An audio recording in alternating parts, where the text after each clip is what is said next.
Hey guys, we're here at E3 2018. I'm Justin, and I'm joined by John Warner, the game director over at Anthem, to learn a little bit more about one of the more exciting games at EA's press conference this year.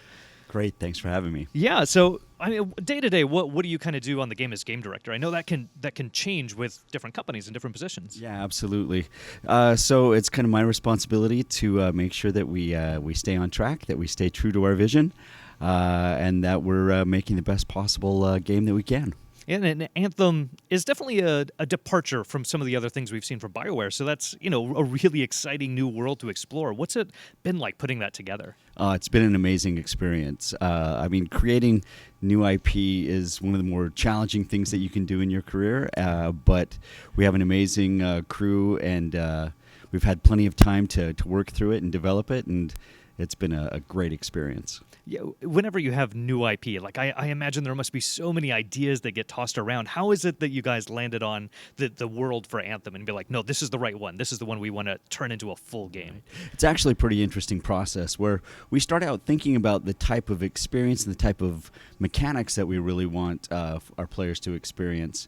And then starting that, once we kind of zero in on that, we start to think about what setting would best facilitate that experience. And then from there, we can start to build on world lore, and then from there up into a story. And BioWare is definitely someplace that's known for building huge worlds and having a really deep lore system. How much can you tell me about what that world is so far? Well, it's really interesting. Anthem is a world that's separated from Earth in all ways. It's not a colony or anything like that. And it's a world that was left unfinished by its gods. So halfway through the process, they mysteriously disappear, and now we have a world that has their tools basically just kind of littered on the surface, and they do all sorts of crazy things and bizarre things. So it's a super dangerous planet, and it would require actually someone to be able to have a suit of powered armor, a Javelin, to be able to go out there and explore and experience everything in the world. So these aren't like Earth explorers, and this isn't the far-reaching future. This is like a divergent evolutionary path for some other type of being, I guess. Yeah, that's right. That's right. So it's a world that's separate from Earth. There are humans on the planet, but they are not Earthlings, if that makes sense. And living on this incredibly dangerous world, I mean, how did you grow to feel like this is a place we want to live and colonize, and not be like, hey, we want to go to another planet that's maybe a little bit more pleasant? Well, there's no space travel. These people are indigenous to this planet, and so they have no choice. This is the lot that they drew. This is where they live, and it is a beautiful, lush planet.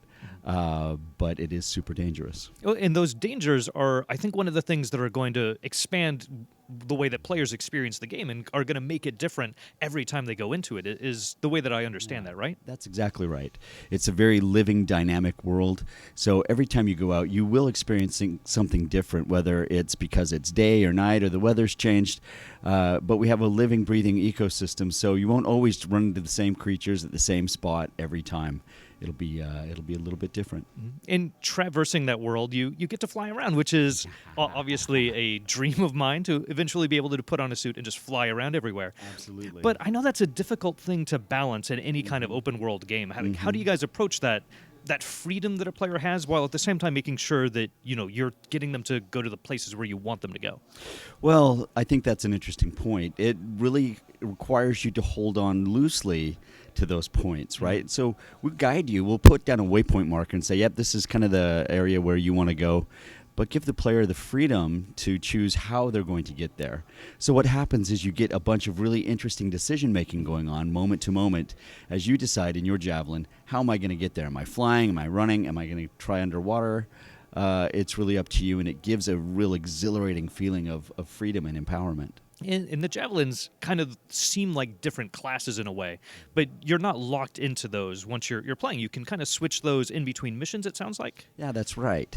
You play as a pilot. You're a freelancer pilot. And as a pilot, you get to own many different suits. And a suit can kind of be roughly put into a type of a class.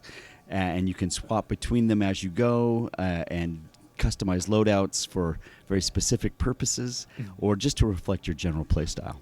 Is there going to be any visual or cosmetic changes that you're able to make so that you feel like you really own that Javelin? Absolutely. I think it's really important that even if you and I are both playing, let's say, Ranger Javelins, that it's going to look and feel really unique, something that is uniquely yours, not only in its like paint job, but also different pieces that you can put onto the suit as well. So it really will look different. And so the Ranger is one of the very specific classes. Like, if you could break down for me these 4 different classes and like, what is it that makes each one feel unique?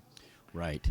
So the Ranger is kind of your well-balanced class, right? It's a little bit nimble. It packs a good punch and allows you to go out and do some really good exploration. It's very mobile. It's got that jetpack. You've seen it a lot. So that's kind of like the beginner class. Like, when I first jump into the game, that'll probably be a good one to start off with. Yeah, absolutely. Absolutely. The Colossus is a little heavier. You're sacrificing some nimbleness for more armor. It's got that cool shield that comes up instead of a dodge.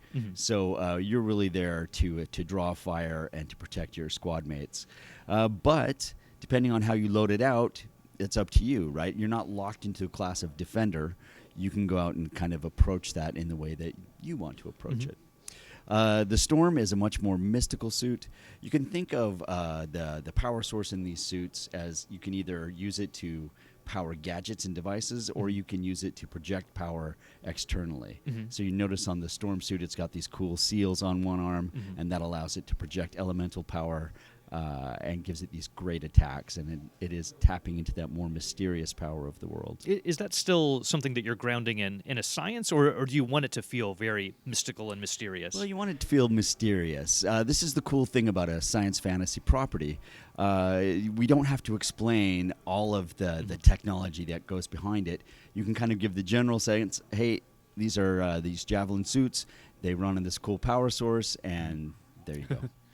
And of course, being a part of the EA background, I know microtransactions, loot boxes are they're a big part of the conversations, but it doesn't sound like that's going to be a big part of what Anthem is about. No, it's not. And in fact, from when we very first started designing Anthem back in 2013, 2012, we were really thinking of an experience that would give our players a lot of delight, and we never factored in, a blind draw or loot box system into our thinking. It was always, look, we want to sell you some cool things that you're going to love, and it's all about customizing and vanity. And so, thinking about that experience, that's something that people will get to try out here at E3, or is that playable on the show floor? It's going to be behind closed doors for right now. So a few people will get to have hands-on with it, and everybody else can watch the demo up at EA Play, or we'll be releasing a video of it, I'm sure, sooner or later. Yeah, and I think NVIDIA is also one of the guys who's partnering with you and showing off some of the cool PC tech that's going to be a part of the game. Absolutely. So the game is coming out not this year, but hopefully early in 2019. Soon-ish. Yeah, February 22nd, 2019. That's our release date for Xbox One, PlayStation 4, and, of course, the PC. Do you think it would ever come to Switch? Is that something you guys think about at all? I love my Switch. No plans for that right now. All right, well, I look forward to playing this and trying it out myself and getting a lot more experience in being a part of this crazy Anthem world that BioWare creates. Awesome. And thanks so much for taking the time out and chatting with me. Absolutely, thank you. And for even more content coming out of E3 this year, stay tuned to GameSpot.com.